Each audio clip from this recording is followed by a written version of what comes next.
여러분 평안하셨습니까? 오늘 예배에 나오신 분들 주님의 이름으로 환영합니다. 인간 승리라고 하는 한 분을 먼저 소개하면서 오늘 설교를 시작하려고 합니다. 미국에 가면 미국 동부에 세계 최고의 병원이 있어요. 존스 홉킨스 병원이라고 하는 그 병원이 있는데, 여기에 재활의학과에 가면 아주 유명한 그 전문의가 한 분 계신데, 한국인 의사 로버트 리라고 하는 분인데, 이승복이라고 하는 의사입니다. 이분의 연령은 아마 지금 제 연령쯤 됐고, 저 이야기는 1980년도 중반에 있었던 이야기입니다. 이분이 이렇게 훌륭한 의사가 됐지만 원래는 이분이 체조 선수였어요. 1983년도 7월 4일 날 그가 그 체조 운동을 그렇게 잘 하다가 그만 떨어져서 이 턱이 땅에 부딪히면서 전신마비가 되고 말았습니다. 그래서 이분은 올림픽 선수로 뽑힐 정도로 그렇게 아주 유망한 그런 선수였고, 대한민국의 이름을 세상에 떨쳐야 되겠다 이런 애국심이 있는 그런 분입니다. 그런데 온몸을 꼼짝 못하게 되었어요. 병원에서 재활치료를 받고 이렇게 하는데 모든 것을 다 포기하고 그저 몸을 어떻게 하든지 살려보려고 하는 그때에 어느 날 간호사가 의학책을 하나 건네주었는데, 그 책을 보면서 내가 의사가 돼야 되겠다 이런 생각을 가지게 되었습니다. 건강한 몸으로도 이 의학을 공부한다는 것이 쉽지 않죠. 주사를 놓는 것도 쉽지 않고 사람들이 받아들이지 않았습니다. 당신이 의사가 된다고요? 주사를 놓을 수 있겠습니까? 그러나 그의 마음에는 내가 체조 선수로서 열심히 운동하던 것처럼 내가 이 의학 공부를 해서 인류에 공헌해야 되겠다. 특별히 대한민국의 우리 동포들을 위해서 뭔가를 해야 되겠다. 그래서 그분이 저렇게 좋은 대학에서 공부를 해서 콜롬비아 대학에서 공중보건학 석사학위를 받고, 또 하버드 대학에서 인턴 과정을 수석으로 졸업하고 최고의 명문 병원인 존스 홉킨스 병원, 여기서 의사가 되었습니다. 그런데 이분이 이렇게 재기할 수 있었던 것은 자기의 의지만이 아니고 하나님이 주신 신앙의 힘으로 일어났답니다. 공부를 하면서 내비게이터 선교회에 가서 성경을 공부하고 형제들과 같이 찬양을 하고, 그래서 마음에 큰 힘을 얻었다 그래요. 일어날 수 있었던 겁니다. 그의 몸은 일어나지 못했지만 그의 마음은, 영혼은 일어나서 누구보다도 못지않은 그런 삶을 살고 있는데요. 요한계시록 3장 20절을 그분이 고백해요. 하나님은 나를 위해서 놀라운 계획을 가지고 계신다. 볼지어다 내가 문 밖에 서서 두드리노니 누구든지 내 음성을 듣고 문을 열면 내가 그에게로 들어가 그로 더불어 먹고 나는 나로 더불어 먹으리라. 너는 나로 더불어 먹으리라. 오 하나님, 나를 향하신 놀라운 사랑의 계획을 가지고 계시는군요. 하나님은 나를 위한 그냥 계획이 아니라 완벽한 계획을 가지고 계신다. 나를 어디에 쓰시려는지 모르지만 나는 하나님의 뜻을 따르겠습니다. 내 영혼아 잠잠히 주님만 따르자. 그분이 외치는 말이 사랑이 희망되고 희망이 꿈이 된다. 그래서 그의 인생이 그야말로 멋지게 일어나게 되었던 것입니다. 오늘 이 본문의 말씀을 중심으로 해서 예수의 이름으로 일어나라.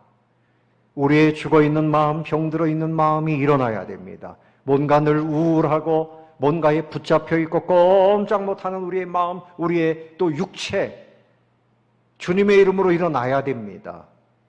예수 이름으로 이 말씀을 들으시면서 예수 이름으로 다 일어나게 되시기를 예수님의 이름으로 축원합니다. 일어나야 됩니다. 베드로와 요한 사도가 성전에 기도하는 시간에 그곳에 올라가다가 나면서부터 안진뱅이, 이 사람은 4장 22절에 보니까 40세가 되었다 그랬는데 40년 동안 한 번도 일어나지 못했던 그 안진뱅이를 예수님 이름으로 일으켰습니다. 이런 기적을 오늘 말씀에서 가르쳐주고 있습니다. 먼저 생각할 것은 모든 인생은 어쩔 수 없이 어떤 문제에 묶여 있습니다. 누구나가 다 묶여 있습니다. 영혼의 문제, 육신의 문제, 삶의 문제, 해결하지 못하는 그 문제에 이 나면서부터 안진뱅이 이 사람처럼 꽁꽁 묶여 있는 것이 우리 모든 인생들이란 말입니다. 그래서 이 사람을 보면 그저 사람들이 짊어지고 옵니다. 메고 오면 그 성전 문이 미문, 아름다울 미자를 써서 아주 화려하고 장엄한 그런 문으로 알려져 있는데 이 문 앞에 데려다 놓습니다. 왜 여기다 데려다 놓을까요? 장사도 길목이 좋아야 되는 거예요. 네? 거기 사람들이 많이 출입하니까. 그리고 유대인들이 생각에 어려운 사람에게 구제하면 하나님께 상 받는다 이런 생각이 있겠어요. 그래서 그 앞에서 구걸을 하면 구걸이 잘 되는 거예요. 그 길목을 다 선택해서 날마다 이 사람을 거기다 메어다 놓습니다.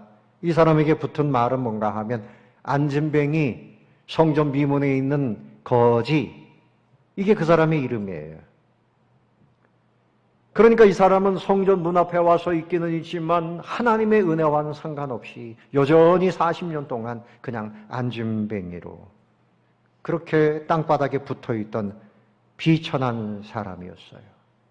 감사가 뭔지, 찬양이 뭔지, 기쁨이 뭔지, 자기 인생에 대해서 비통한 마음을 가지고 나는 왜 이렇게 태어났을까? 나는 왜 이럴까? 이런 마음을 가지고 그냥 거기 이렇게 앉아서 구걸하는 거죠. 그 구걸한 돈도 본인이 다 쓰겠어요? 자기를 메고 온 사람들이 다 대부분 가져가지 않겠습니까? 여러분, 우리 인생들이 다 이와 같습니다.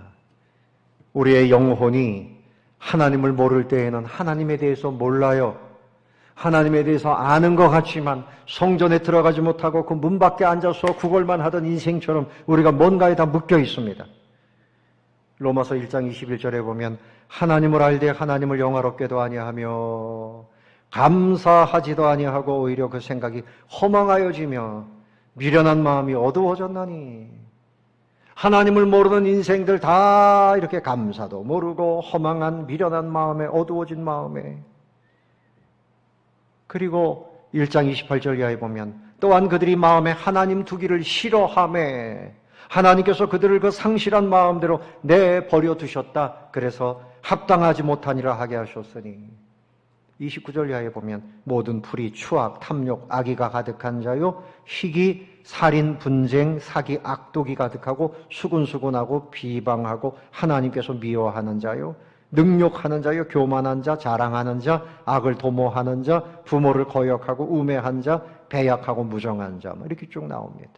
이들은 자기들이 옳은 일을 행하지 않을 뿐만이 아니라 그런 일을 행하는 자들을 옳다 이렇게 여긴다. 이게 우리 인생들이에요. 뭔가 잘못된 것에 다 묶여 있습니다. 사랑하는 성도 여러분, 여러분의 마음속에 감사와 기쁨과 사랑과 겸손함과 거룩함만이 넘치게 되시기를 바랍니다. 이런 마음이 일어나는 마음이죠. 믿음의 마음, 하나님을 믿는 마음이 일어나 있는 마음이죠. 소망하는 마음. 그러나 자기 자랑하고 교만하고 이런 마음, 뭔가에 묶여있는 영적 장애를 가지고 있는 것입니다. 교회 밖에 있는 인생, 하나님을 모르고 사는 인생들은 말할 것도 없고 예배당까지 오기는 왔는데도 하나님의 은혜를 제대로 받지 못하고 여전히 안진뱅이처럼 묶여있는 인생들도 많습니다. 알곡 신자가 돼야 되는데 쭉정이 신자들이 많다는 얘기입니다. 모양은 비슷한데 아니라는 거죠. 그러니까 아픔과 문제를 그대로 안고 묶여있는 그런 형국, 이런 신앙인들이 너무 많아요. 시편 107편 10절에 사람이 흑암과 사망의 그늘에 앉으며 곤고와 쇠사슬에 매여있는 이유가 뭐냐?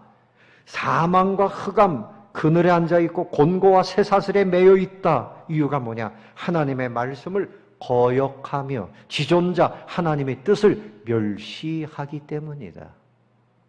하나님의 뜻을 외면하고 하나님을 멸시하니 그 사람들은 어두움에 안진뱅이처럼 그렇게 흑암의 자리에 앉아있다.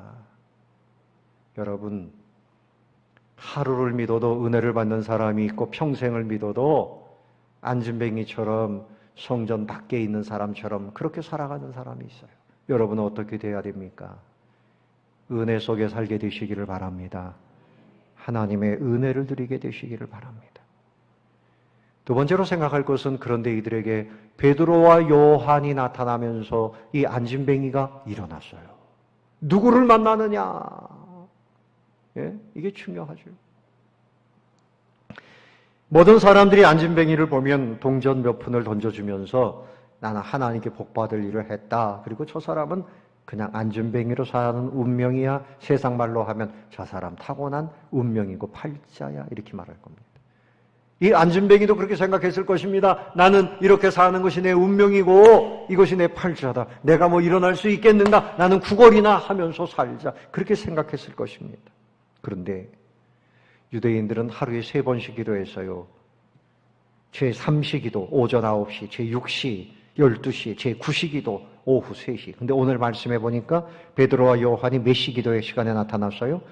9시 기도 시간에 사람들이 많이 모이는 그곳에 이 사도들이 전도하기 위해서 갔을 것이다. 뭐 기도도 하겠지만 전도하기 위해서 그곳에 갔을 것이다. 그렇게 해석합니다. 사람들이 많이 있는데 그곳에 갔는데 그곳에서 베드로와 요한이 누구를 봤는가 하면 그 구걸하는 안진뱅이를 봤습니다. 자, 4절 보십시오. 베드로가 요한과 더불어 주목하여 이르되 무엇하여 이르되? 주목하여 이르되 우리를 보라 그랬어요. 주목했다는 말입니다. 자세히 들여다본 겁니다. 이 사람 불쌍하다. 이 사람 가장 필요한 것이 뭘까?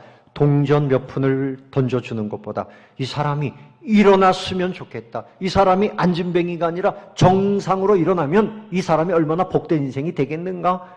주님의 마음으로 들여다보기 시작한 겁니다. 주님의 눈으로 본 거예요. 누구의 눈으로 봤다고요? 주님의 눈으로 집중해서 본 겁니다. 우리 예수님은 요한복음 1장 48절에 빌립이 나다나엘을 전도해서 왔는데 뭐라 그러는가 하면 나다나엘아 네가 저 무화과 나무 아래에 있을 때 내가 이미 너를 봤다. 그러니까 이 사람이 깜짝 놀라는 거죠. 나를 벌써 주님이 먼저 보셨고 하나님은 우리를 살펴보십니다. 여호와여 주께서 나를 살펴보셨으므로 나를 아시나이다. 시편 139편 1절 말씀이에요. 주께서 내가 앉고 일어섬을 하시고 멀리서도 내 생각을 밝혀 하시오며 나의 모든 길과 내가 눕는 것을 살펴보셨으므로 나의 모든 행위를 익히 하시오니 여호와여 내 혀의 말을 알지 못하시는 것이 하나도 없으십니다. 하나님께서 여러분이 지금 어떤 형편에 있는지 이렇게 지켜보고 계신다는 말씀입니다. 오늘 여러분들이 동서울중앙교회에 오셔서 예배드리는 것도 하나님이 이렇게 다 보고 계십니다. 무슨 생각이 있는지, 무슨 마음에 무거운 짐이 있는지, 어떤 기도 제목이 있는지, 어떤 질병이 있는지, 가정에 무슨 문제가 있는지 우리는 모르지만 하나님은 다 보고 계신단 말입니다. 왜 보고 계시는가 하면 도와주시기 위해서. 할렐루야. 하나님은 나를 지켜보고 계십니다. 그래서 시편 139편 17절에 보면 하나님이여 주의 생각이 내게 어찌 그리 보배로우신지요 그 수가 어찌 그리 많은지요 내가 세려고 할지라도 그 수가 모래보다 많습니다. 너무나 많아요. 안진뱅이에게 이 베드로와 요한이 다 주목하여 보았습니다. 어떻게 하면 이 사람을 우리가 도와줄 것인가? 그리고 그 다음에 한 말이 뭡니까? 우리를 보라. 따라봅시다. 우리를 보라. 아니 그냥 동전만 주고 가면 되지 뭘 보라 말라. 베드로가 왜 그랬을까요? 그러니까 이 안진뱅이의 마음의 그 분위기를 한번 바꿔주려고 집중시키기 위해서 그래서 나를 바라보라. 나를 좀 봐. 나를 좀 보세요. 이렇게 얘기했던 거죠. 그랬더니 안진뱅이가 자 5절 그가 그들에게서 무엇을 얻을까 하여 이 사람은 그래서 바라봤습니다. 이거 뭘 또 주시려고 나를 보라 그러나 그러고서 베드로와 요한을 바라보았습니다. 그러니까 그 바라보고 이제 서로 눈이 마주치고 이렇게 한 것은 다른 사람이 지나가면서 이렇게 동전을 주는 것하고 달라요. 뭔가 생동감 있는 만남이 시작된 겁니다. 집중이 되는 거예요. 마음에 집중을 시킨 겁니다. 뭘 유별나게 나를 보라 그럴까? 그래도 뭔가 주려다 보지. 그러고서 쳐다본 거지요. 이때 베드로가 뭐라 그랬습니까? 자, 6절 보십시오. 베드로와 요한이 이제 함께 똑같은 말을 하는데 베드로가 항상 나서기를 좋아하는 사람이에요. 베드로가 이르되 은과 금은 내게 없거니와 내게 있는 이것을 내게 주노니 나사렛 예수 그리스도의 이름으로 일어나 걸어라. 자, 보십시오. 뭐가 없다 그랬어요? 은과 금은 내게 없거니와. 아니, 안진뱅이가 뭐 은을 달라 그랬어요? 금을 달라 그랬어요? 은이나 금은 원래 바라지도 않았던 겁니다. 그냥 동전 몇 푼만 주시면 되는데 뭐 은과 금은 없거니와 뭐 은과 금을 기대하지도 않았어요. 그래, 내게 있는 것으로 내게 준다. 그러니까 뭐가 또 있긴 있나 보다 기대를 했겠지요. 그런데 이때 여러분 우리가 생각할 의미는 뭔가 하면 인생 문제의 근본적인 해결은 사람들이 그렇게 의지하는 금운에 있지 않아요. 은이나 금으로 해결되는 게 아니에요. 얼마 전에 돌아가신 삼성그룹의 이건희 회장님 돈이 없어서 돌아가셨습니까? 삼성병원도 그분 건데 돈이 없어서 돌아가셨습니까? 돈으로 해결되지 못하는 것이 우리 인생의 근본적인 문제올시다. 건강의 문제, 생명의 문제, 돈으로 해결 안 되는데 유일하게 해결할 수 있는 방법이 있어요. 그게 뭔가 하면 예수 그리스도의 이름입니다. 예수 그리스도의 이름은 유일하면서도 능히 인생의 모든 문제를 해결할 수 있는 해결책이에요. 해결책입니다. 그래서 뭐라 그랬습니까? 나사렛 예수 그리스도의 이름으로 일어나 뭐하라? 걸어라. 자, 이때 이 거린의 귀에 딱 들려오는 말이 뭘까요? 일어나 걸으라. 뭐 예수의 이름으로 이건 뭐 잘 둘째치고 일어나 걸으라. 이제까지 그 자리에 수십 년 동안 와서 앉아 있는데 일어나서 걸으라고 하는 사람은 한 사람도 없었어요. 아이고 불쌍합니다 하고 동전은 던져줬지만 일어나 걸으라고 하는 사람은 오늘 베드로가 처음입니다. 여러분의 인생의 문제를 가장 잘 알고 나에게 필요한 것, 이 안진뱅이도 기대하지 못했던 소리를 그날 들은 거예요. 일어나 걸으라니 이게 도대체 무슨 말입니까? 관심을 가지게 되는 거죠. 그런데 그 앞에 중요한 말씀은 나사렛 예수 그리스도의 이름으로 일어나 걸으라 그랬어요. 그리고 오른손을 잡았습니다. 오른손을 잡았어요. 오른손을 잡아서 일으켰어요. 그랬더니 발과 발목이 곧 힘을 얻고 뛰어서서 걸었다. 이 그림을 한번 보세요. 여러분 땅만 쳐다보지 마시고 그림을 좀 보세요. 오른손을 잡아 일으키니 발과 발목이 곧 힘을 얻고 어떻게 됐다고요? 뛰어서서 걸으며 성전에 들어가서 찬양하는 모습이에요. 걸으라 명령했습니다. 걷기 시작하라는 명령이죠. 근데 오른손을 잡아 일으켰다. 이것을 잘 생각해 보세요. 그냥 일어나 걸어라. 어떻게 하겠어요? 예? 그냥 고민이 되겠죠. 일어나라 그래서 일어나겠어요. 그런데 베드로가 손을 잡으면서 일어나라 그러니까 마음의 용기도 얻고 마음을 집중하고 이러는데 그만 일어나게 됐습니다. 베드로가 그의 손을 잡았기 때문은 아니에요. 그 손은 주님의 손입니다. 주님의 손. 주님이 그 베드로의 손 위에 탁 잡은 거예요. 그냥 뒤에 앉아 계세요. 주님의 손이에요. 집사님 거기 앉으세요. 그냥. 주님의 손이 그 베드로의 손을 붙잡은 거죠. 그래서 일으켜 세운 거예요. 일으켜 세운 거예요. 여러분, 주님이 사랑하는 마음으로 터치해 주실 때 그 주님의 불쌍히 여기는 마음으로 그 안진뱅이를 만져주신 거지. 문둥병자들을 고칠 때 그때나 지금이나 문둥병자는 사람들이 만지려고 하지 않아요. 감염이 된다고 하는 그 우려가 있기 때문이에요. 유대인들은 문둥병자를 만지면 안 됐어요. 그런데 예수님이 문둥병자를 불쌍히 여기고 만져주시면서 그를 고쳐주시잖아요. 터치하는 겁니다. 사랑은 터치가 필요해요. 우리 초등부 아이들이 요즘에 교회에 나오는데 그 아이들이 뭐 예수님을 믿고 싶어서 그것 때문에 나오는 것보다도 선생님들의 그 따뜻한 사랑 때문에 나오는 거예요. 사랑으로 아이들의 마음을 만져주고 그 아이들을 위로해주고 격려해주고 아이들이 다문화 가정도 있고 아버지가 없고 어머니가 없고 이런 결손 가정들이 많고 식사도 제대로 못하는 이런 아이들이 교회에 와서 선생님들의 사랑을 받으면서 그 사랑의 품 안에서 지금 기쁨을 얻고 위로를 받는 거죠. 그러면서 그 사랑의 터치 가운데 누가 함께 하시는가 하면 예수님의 사랑의 터치가 있는 거예요. 그래서 이 아이들을 따뜻하게 품어줘야 돼요. 그래서 베드로가 손을 잡고 일어나 걸으라 할 때 상상할 수 없는 기적이 일어난 거죠. 이 사람이 벌떡 일어났습니다. 몇 년 동안 앉아 있었습니까? 몇 년 동안이라 그랬죠?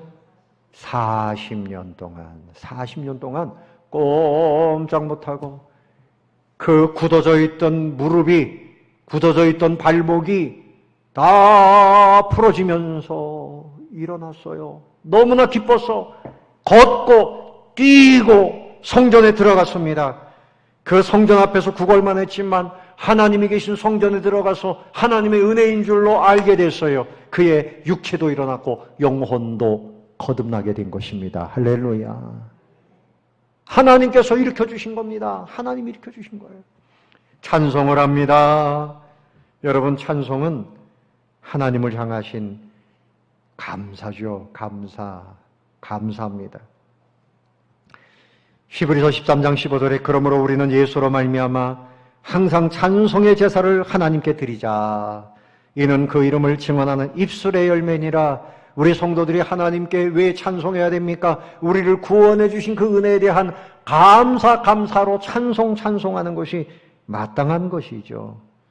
시편 107편 14절에 흑암과 사망의 그늘에서 인도하여 내시고 그들의 얽어맨 줄을 끊으셨도다. 여호와의 인자하심과 인생에게 행하신 기적으로 말미암아 그를 찬송할지로다. 오늘 이 안진뱅이에게만 행하신 은혜가 아니라 그 시를 기록한 시인에게만 베푸신 은혜가 아니라 저와 여러분에게도 똑같은 은혜를 베풀으셨는데 우리를 지옥까지 끌고 가는 죄의 사슬을 끊어내 주셨습니다. 끊어내 주셨습니다. 주님 십자가에서 보혈을 흘려주시고 우리를 구원해 주셨습니다. 그러므로 우리가 할렐루야 예배를 드리게 되는 것입니다. 골로새서 1장 12절에서는 죄사함을 찬양한다 그랬어요. 우리로 하여금 빛 가운데서 성도의 기업의 부분을 얻기에 합당하게 하신 아버지께 감사하게 하시기를 원하노라. 그가 우리를 흑암의 권세에서 건져내사 그의 사랑의 아들의 나라로 옮기셨으니 사랑의 아들의 나라가 어디입니까? 천국이지요. 지옥에서 어디로 옮기셨어요? 천국으로. 여러분, 예수님을 믿는 사람은 사망에서 생명으로, 지옥에서 천국으로 옮겨진 줄로 믿으시기를 바랍니다. 그래서 하나님께 찬양하는 거예요. 속량 곧 죄사함을 얻었도다. 감사하는 거죠. 여러분, 수가성 여인을 생각해 보세요. 요한복음 4장에 보면 수가성 우물가에 우리 예수님이 가셔서 목이 마를 때 여인이여 나에게 물을 좀 달라. 그 여인이 물을 줄 때 네가 주는 물을 마시면 또다시 목마르지만 내가 주는 물을 마시면 영원토록 목마르지 않을 것이야. 그러면서 이 여인과 대화를 하는 중에 너 남편이 5이 있었지. 아니 어떻게 내 인생을 아십니까? 이 여인이 얘기를 하면서 대화 중에 그렇게 기다리던 메시아 그리스도 바로 이분을 내가 만났다고 물동이를 버려두고 동네로 뛰어갑니다. 사람들에게 내가 그분을 발견했다고, 내가 예수님을 찾았다고, 내 인생을 발견했다고 기뻐하면서 찬양하고 사람들에게 전도를 했습니다. 은혜를 받으면 가만히 있을 수가 없어요.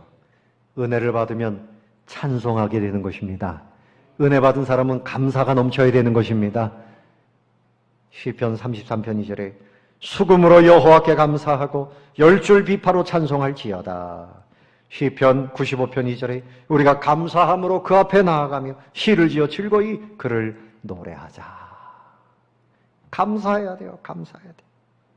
그래서 이 안진뱅이가 일어나서 성전에 들어가서 뛰면서 하나님이 나를 살리셨다고, 내가 하나님의 은혜로 이렇게 일어났다고 막 찬송을 합니다. 사람들이 봤어요. 자, 9절을 보십시오. 다 같이 읽어봅니다. 모든 백성이 그 걷는 것과 하나님을 찬송함을 보고 그가 본래 성전 비문에 앉아 구걸하던 사람인 줄 알고 그에게 일어난 일로 인하여 심히 놀랍게 여기며 뭐라고요? 놀라니라. 심히 놀랍게 여기며 놀라니라. 놀라고도 또 막 기절할 정도로 놀랐어요. 늘 구걸하던 사람이 갑자기 일어나고 찬송을 합니다. 많은 사람들이 놀라게 되었죠. 믿음의 역사는 많은 사람들을 놀랍게 합니다. 여러분도 여러분 자신도 일어나야 되고요. 주변에 뭔가 마음이 눌려있고 육신이 묶여있는 사람들, 베드로와 요한처럼 여러분의 믿음으로 기도하면서 그 사람들의 인생을 일으켜 세워주는 일꾼들이 되시기를 바랍니다. 어린아이들을 일으켜주고 믿지 않는 사람도 일으켜주고 믿는다 하면서도 뭔가 늘 원망과 불평, 절망, 묶여있는 사람들, 이런 사람들을 기쁨의 자리, 감사의 자리, 소망의 자리로 일으켜주시는 일꾼들이 되시기를 예수님의 이름으로 축원합니다. 그런데 오늘 말씀의 핵심은 뭔가 하면 예수님의 이름이 가장 중요합니다. 예수 그리스도가 진정한 왕으로 통치하십니다. 주님이 이곳에 오셨기 때문에 안진뱅이가 일어날 수 있었던 거예요. 두 사도가 이들을 일으킨 것 같지만 아니죠. 오직 예수님이 이들을 일으킨 거죠. 그래서 베드로가 외칠 때 뭐라 그랬어요? 내게 있는 이것을 내게 주노니 누구의 이름으로? 나사렛 예수 그리스도의 이름으로 일어나 걸으라. 여러분, 이름은 뭡니까? 이름은 그 사람의 인격이에요. 예? 그 사람의 인격입니다. 여러분, 인감도장이라고 하는 거 있죠? 있어요, 없어요? 인감증명서 알아요? 땅을 팔고 사고 할 때 그것을 넘겨주면 내가 가지 않아도 그 인감증명서를 가지고 가고 인감도장을 찍으면 내가 간 거나 다름없는 거예요. 우리 예수님의 이름으로 기도하면 응답이 돼요. 예수님의 이름으로 명령하고 일어나라 했더니 일어났습니다. 예수님의 이름, 예수님의 인격을 말해요. 예수님은 만왕의 왕이시라는 거죠. 베드로의 이름으로 일어나 걸으라? 안 되죠. 권세가 있는 대통령의 이름으로 일어나 걸으라? 안 되는 거지요. 내가 의사니까 의사의 이름으로 일어나 걸으라? 그것도 안 됩니다. 우리 인생을 지으신 만왕의 왕이신 예수 그리스도의 이름으로 일어나 걸으라 하면 우리의 앉아있던 인생 전체가, 우리의 장애가 벌떡벌떡 일어나게 되는 것입니다. 믿으시기를 바랍니다. 예수님은 만왕의 왕이세요. 우리의 죄의 결박을 풀어주시는, 죄를 사해주시는 만왕의 왕이십니다. 자유롭게 하는 왕입니다. 질병을 고쳐주시는 만왕의 왕, 우리를 천국까지 이끌어가시는 그 천국의 왕이십니다. 우리를 그분의 백성 삼으셨어요. 그럼 누가 가장 복된 사람이냐? 예수님을 나의 왕으로 영접하는 사람은 모든 삶에서 회복되고 일어날 수 있습니다. 따라해 봅시다. 예수님을 왕으로 모시자. 예수님을 여러분 마음에, 여러분 인생의 왕으로 모셔야 돼요. 구약에서는 왕을 목자라 그랬어요. 시편 23편에 하나님을 이렇게 표현합니다. 여호와는 나의 목자시니 내게 부족함이 없으리로다. 그가 나를 푸른 풀밭에 누이시며 쉴 만한 물가로 인도하시는도다. 내 영혼을 소생시키시고 자기 이름을 위하여 의의 길로 인도하시는도다. 하나님이 나의 왕이 되시니 부족함이 없다. 부족함이 없습니다. 이 시간 왕이신 주님을 새롭게 만나시기를 바랍니다. 나의 마음을 다스려 주세요. 내게 필요한 것을 공급해 주세요. 나의 병을 고쳐 주세요. 주님의 손을 붙잡고 일어나야 돼요. 로마 총독 빌라도가 예수님을 신문할 때 마가복음 15장 2절에 보면 네가 유대인의 왕이냐? 그때 예수님께서 네 말이 옳도다 그랬어요. 우리 예수님은 유대인들을 정치적으로 다스리는 왕이 아니지만 유대인들 가운데 오셔서 모든 질병을 고쳐주셔서 38년 된 병자, 중풍병자, 소경, 문둥병자 다 고치시고 심지어는 어떻습니까? 자, 그림을 한번 보세요. 죽은 자를 살리셨어요. 그리고 풍랑을 잔잔케 하시고 사단을 몰아내시고 주님은 유대인의 진정한 왕이셨어요. 이 베드로가 먼저 예수를 믿으면서 경험한 게 있죠. 베드로는 원래 어부였거든요. 밤새도록 그물을 던졌는데 빈 그물만 끌어올렸어요. 근데 그 새벽에 예수님이 오셔서 베드로와 말씀하시더니 베드로야 깊은 곳에 그물을 한번 던져볼래? 그래서 던졌더니 단번에 그물이 찢어질 만큼 고기가 걸려서 2배 가득가득 채우게 만선의 기적을 경험했습니다. 그리고 그때 베드로가 예수님 앞에 가서 엎드려서 기도합니다. 주여 나는 죄인입니다. 나를 떠나소서. 당신은 위대하신 왕이십니다. 고백을 하는 거죠. 사랑하는 성도 여러분, 우리도 예수님을 여러분 인생의 왕으로 영접하면 모든 고통과 슬픔이 끝납니다. 그리고 주님이 복된 인생으로 이끌어 가십니다. 주님께 여러분의 인생을 맡겨드리세요. 주님을 나의 왕으로 모셔야 돼요. 요한복음 3장 20절에 볼지어다 내가 문 밖에 서서 두드린다. 예? 누구든지 내 음성을 듣고 그림을 한번 띄워보세요. 문을 열면 내가 그에게로 들어가 뭐라 그랬어요? 그와 더불어 먹고 그는 나로 더불어 먹으리라. 여러분의 마음에 문을 두드리고 계세요. 내가 너의 왕이 되고 싶다. 그게 정말 편한 거예요. 주님이 다 다스려 주시는 거죠. 제가 어릴 때 고등학교 1학년 때 예수님을 영접했어요. 그 전까지는 제 인생은 너무나 우울하고 슬프고 인생에 꿈도 없고 어떻게 살지 막연했습니다. 그런데 예수님을 나의 왕으로 영접한 이때부터 제 인생에는 열정이 생기고 비전이 생기고 내가 왜 살아야 되는지 꿈이 생기고 변화가 됐습니다. 누구나 마찬가지입니다. 예수님을 내 왕으로 모시지 않으면 교회를 다니긴 다니는데 자기가 왕 노릇하려고 그러니까 지쳐요. 힘들어요. 예, 힘들어요. 제가 목회를 이렇게 하는 것이 힘들지 않아요. 주님이 왕이 되시니까. 주님이 이끌어 주시니까 때마다 필요한 말씀을 미리 주시고 예, 기도하게 하시고 구상하게 하시고 일하게 하시고 그래서 이렇게 목회를 하지 않습니까? 주님을 나의 왕으로 모셔야 됩니다. 더 이상 내 운명에 매여 있으면 안 돼요. 성전 앞에 가서도 그 미문 앞에 앉아서 안진뱅이 노릇하고 구걸만 하던 그 인생처럼 되면 안 돼요. 주님을 내 마음에 모셔야 변화가 일어나는 것입니다. 말씀을 정리하겠습니다. 주님이 말씀하십니다. 너는 나의 귀한 자녀다. 뭐라고요? 너는 나의 귀한 자녀다. 내 이름을 믿어라. 나를 왕으로 영접해라. 일어나라. 새 인생으로 살아라. 내가 이제 나이가 이만큼 됐는데요. 뭘 새롭게 삽니까? 지금이 중요합니다. 그래야 지금부터 천국이 시작되는 겁니다. 성전에 들어와 하나님을 찬양해라. 넘치도록 춤을 추며 기뻐하라. 행복한 인생이 되거라. 나를 영접해라. 너의 모든 문제를 해결하고 너를 일으켜 줄 것이다. 문제는 해결될 것이다. 여러분의 인생이 여기에 머물러 있으면 안 돼요. 왜 나는 정상적으로 다른 사람들처럼 저렇게 가지 못합니까? 나는 왜 여기 머물러 있습니까? 여러분, 기다려서 되는 게 아니에요. 세월이 약이 아닙니다. 시간이 약이 아니에요. 주님을 온전히 모셔야 됩니다. 주님께 맡겨드려야 됩니다. 주님의 이름으로 기도해야 됩니다. 역사가 나타나는 것입니다. 오 주님, 나의 왕이시여 영접합니다. 나를 통치하소서. 내 생각을 다스려 주시고 내 염려, 내 고민, 근심, 교만 이거 다 버리게 해 주옵소서. 믿음으로 채워주시고 새 인생을 살게 하소서. 주님께 순종하겠나이다. 말씀하시면 듣겠나이다. 오 주님, 예수님 나의 왕이십니다. 아멘.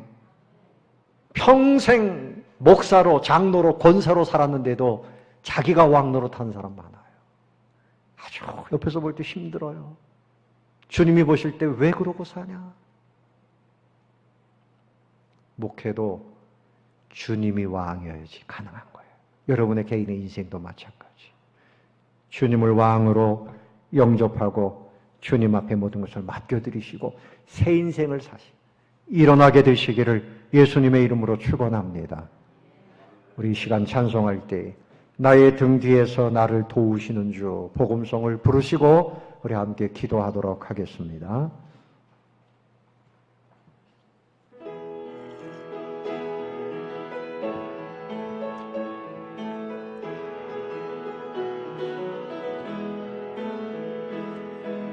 나의 등 뒤에서 나를 도우시는 주 나의 인생 길에서 지치고 권하여 매일처럼 주저앉고 싶을 때 나를 밀어주시네. 일어나 걸으라 일어나 걸어라 내가 새 힘을 주리니. 아멘. 일어나 너 걸어라 내 너를 도우리. 나의 등 뒤에서 나를 도우시는 주 평안히 길을 갈 때 보이지 않아도 지치고 권하여 넘어질 때면 다가와 손 내미시네. 일어나 일어나 걸어라 내가 새 힘을 주리니. 아멘. 일어나 너 걸어라 내 너를 도우리. 3절 나의 등 뒤에서 나를 도우시는 주 때때로 뒤돌아보면 여전히 계신 주 잔잔한 미소로 바라보시며 나를 재촉하시네. 일어나 걸으라 일어나 걸어라 내가 새 힘을 주리니. 일어나 너 걸어라 내 너를 도우리. 여러분 시간 기도합시다.